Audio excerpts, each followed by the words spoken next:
मैं तुम्हारे बिना नहीं जाऊंगी। तभी नहीं। सुनीता बहू के कमरे की तरफ जा रही थी, उसे बुलाने जा रही थी, नाश्ता करने के लिए आवाज लगाने वाली थी। तब तक कान में आवाज पड़ गई। आनंदी फोन पर बात कर रही थी। सुनीता ने जो सुना तो उल्टे पैर लौट आए, ये जानते हुए भी किसी की बातें छुपकर सुनना महापाप है। लेकिन वह सोच रही थी, अच्छा हुआ जो आज ये पाप उससे हो गया। कम से कम लोगों के चेहरे तो सामने आ गए। सुनीता कमरे में आकर बैठ गई। बहू के शब्द अब भी उसके कानों में गूंज रहे थे। वह अपनी माँ से कह रही थी, मम्मी मैं तो बस माताजी को ले जाना चाह रही हूँ। वह मेरे साथ जाएंगी तो मेरा काम हल्का हो जाएगा। यहाँ भी जब से आई हूँ आराम फरमा रही हूँ, और पापा जी चले गए तो तमाम बाउंडेशन रहेंगी। पापा जी टोकते रहते हैं, हर समय काम में कमी निकालते रहते हैं। वो तो मम्मी जी न जाने कैसे उन्हें झेलती हैं। मैं तो 2-4 दिन भी नहीं झेल पाऊंगी। उधर से बहू की माँ क्या कह रही थी यह नहीं सुन पाए। फिर आनंदी ने कहा, मम्मी मुझे फालतू का ज्ञान मत दीजिए। अकेले जाना चाहेंगी तो मैं उन्हें ले जाऊंगी, लेकिन अगर पापा जी जाएंगे तो मैं बिल्कुल मना कर दूंगी। मेरे से नहीं हो पाएगा। सुबह जल्दी उठो, रात में जल्दी सो। हो सकता बच्चों को भी उनके जाने से दिक्कत हो। पापा जी तो टीवी में बस न्यूज़ सुनते हैं या फिर पुराने जमाने की पिक्चरें। आजकल के बच्चे तो इन सब से कोसों दूर भागते हैं, और मम्मी उनके साथ खाने पीने का कभी बड़ा नाटक है। हर समय तो गरम खाना चाहिए। मैं आपसे सही कह रही हूँ, मैं नहीं कर पाऊंगी। मैं तो कोई ना कोई बहाना बनाकर सुवीर से पापा जी को यही रुकने के लिए बोल दूंगी। सुनीता जी की आंखों में आंसू थे। वो सोच रही थी कि कितनी हसरतों से तैयारी की थी बहू और बेटे के साथ जाने की, और फिर कोई परमानेंट रहने के लिए तो जा नहीं रही थी। 20-25 दिन रहकर वापस आ जाती। इतने दिनों के लिए भी उनके पति को ले जाने के लिए तैयार नहीं है। अगर बच्चों के पेपर हैं तो राजेश जी भी तो समझदार हैं। वो खुद अपने जमाने में स्कूल में प्रिंसिपल थे, तो वो नहीं जानते क्या कि बच्चों की पढ़ाई ज्यादा जरूरी है या टीवी देखना जरूरी है। आनंदी यह भूल गई है कि इन्हीं की कड़ी अनुशासन और देखरेख में पढ़कर सुवीर इतनी ऊंची पोस्ट पर जॉब कर रहा है।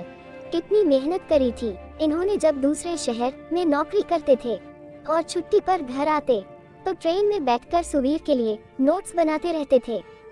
मैथ की कितनी प्रैक्टिस करवाते थे, पेपर बना कर देते थे और सॉल्व करवाते थे अपने सामने। आज वही इंसान फालतू का हो गया, जिसकी वजह से सबके इतने ठाट बाट है। आज वह इतना उपेक्षित। थोड़ी देर बाद आनंदी आई और बोली, चलिए मम्मी जी नाश्ता कर लेते हैं। जरा मम्मी का फोन आ गया था तो उनसे बातें करने लगी। सुनीता बोली, कोई बात नहीं बेटा, माँ से बात करना तो बहुत जरूरी होता है, और माँ की बात मानना भी बहुत जरूरी होता है। बड़े लोग जो सलाह देते हैं कहीं ना कहीं अपने अनुभव के आधार पर ही देते हैं। आनंदी थोड़ी देर के लिए तो भौचक्की रह गई। उसकी समझ में नहीं आ रहा था कि मम्मी जी क्या बोल रही हैं। सबने बैठकर एक साथ नाश्ता किया। सुवीर ने पूछा, पापा मम्मी आपका क्या प्रोग्राम है? चलने की टिकट तो अभी मिल नहीं पाएंगे, एजेंट से तत्काल में टिकट करवा लूंगा। सुवीर ने राजेश जी की तरफ देखा और कहा, पापा परसों की टिकट करवा लूं, तब तक यहाँ पर आपका सारा काम खत्म हो जाएगा। राजेश जी बोले, बच्चों को ट्यूशन पढ़ा रहा हूँ, परसों मैथ्स का पेपर है, हो जाए फिर मैं फ्री हूँ।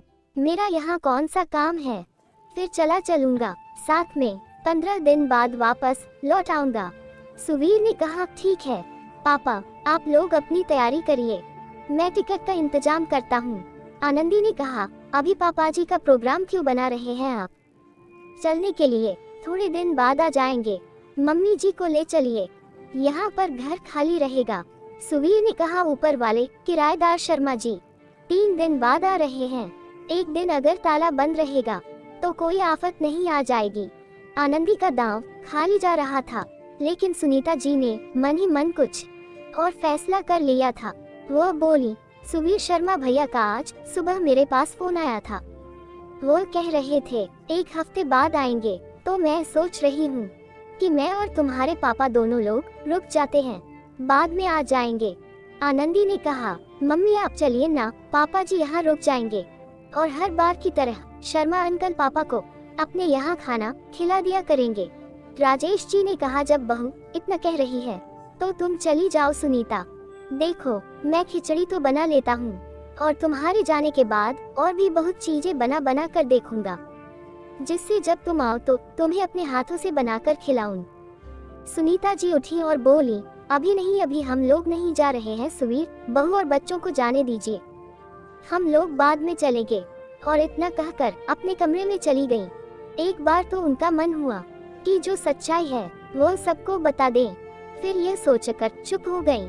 सुवीर को बहुत तकलीफ होगी और वह नहीं चाहती थी उनकी वजह से बहू बेटे के जीवन में तनाव हो। वो कमरे में आकर बैठी थी कि पीछे पीछे राजेश जी आ गए और उनकी भीगती आंखों को देखकर पूछा, क्या बात है सुनीता, तुम इतना टेंशन में क्यों हो? तुम चली जाओ, मेरी चिंता मत करो, मैं अपने आप मैनेज कर लूंगा, मैं कोई बच्चा थोड़ी ना हूँ, अब कुछ दिन अकेले रहने का भी आनंद लेने दो। सुनीता ने कहा, देखिए, यह मजाक की बात नहीं है, मैं अकेली नहीं जाऊंगी, कभी नहीं, अगर आप साथ में चलेगी तो ठीक, नहीं तो हम दोनों यहीं पर सही है। भविष्य की नहीं मालूम क्या होगा, लेकिन अपना वर्तमान हम क्यों दूसरों के सहारे जिएं? क्या बात है सुनीता, क्या सुवीर या बहू ने कुछ कह दिया जो तुम इतना परेशान हो? सुनीता ने थोड़ा बहुत बता दिया जो उन्होंने आनंदी के मुंह से सुना था, क्योंकि पूरी बात जानकर उनको बहुत कष्ट होता। राजेश जी बोले, मैं बात करता हूँ। सुनीता ने हाथ पकड़कर बैठा लिया और बोली, नहीं, ऐसी गलती मत करिएगा, आज हम और तुम सक्षम हैं, कल किसने देखा, भगवान ना करे कोई मुसीबत आती है तो हम लोगों को बच्चों के पास जाना पड़ेगा, इसलिए अभी मत कहिए, बस चुप रहिए। एक चुप बहुत कुछ कह जाता है, लेकिन मैं आपसे बस इतना कहूँगी कि तुम हो तो सब कुछ है और तुम नहीं तो कुछ भी नहीं। मैं तुम्हारे बिना नहीं जाऊंगी, कभी नहीं। राजेश जी ने सुनीता जी का हाथ अपने हाथ में ले लिया और कहा, आज के बाद मैं कोशिश करूंगा कि मैं तुम्हें ज्यादा परेशान नहीं करूं और थोड़ा अपना प्रिंसिपल वाला आप तम दिखाने की कोशिश करूंगा। अच्छा है, सब कुछ पता चल गया, समय रहते सब कुछ पता चल गया, कहीं ना कहीं थोड़ी बहुत गलती तो मेरी भी है, मैं उसे सुधारने की कोशिश करूंगा और फिर जब तुम्हें लगे मैं अच्छा बन गया हूँ तब हम दोनों चलेंगे। चलो मेरी पारो, खाने की तैयारी करो, बहुत देर हो रही है। सुनीता जी बोली, फिर आ गए अपने हिटलर शाही अंदाज में। राजेश जी बोले, नहीं नहीं, मैं भी तुम्हारे साथ चल रहा हूँ और तुम्हारा हाथ बटाऊंगा। अच्छा सुनीता जी हंसकर कहीं, आप क्या करोगे? राजेश जी कहने लगे, कुछ नहीं कर पाऊंगा तो बैठकर तुमको देखता रहूंगा। अरे चलो, ऐसा निखट्टू भी नहीं हूँ, मैं सब्जी काट सकता हूँ, सलाद काट सकता हूँ और हाँ, तुम रोटी बेल देना, देख लेना मैं सेक लूंगा। दोनों पति पत्नी एक दूसरे के पूरक सच्चे हमसफर एक दूसरे का हाथ थामे चल दिए अपने रोजमर्रा की जिंदगी में, मानो ये कहना चाह रहे हों, हम साथ साथ हैं और साथ साथ ही रहेंगे। दोस्तों, मेरी कहानी को अपना अनमोल समय देने के लिए आप सभी का तहे दिल से शुक्रिया। यदि मेरी कहानी आप लोगों को अच्छी लगे तो प्लीज कमेंट करें और सब्सक्राइब करें।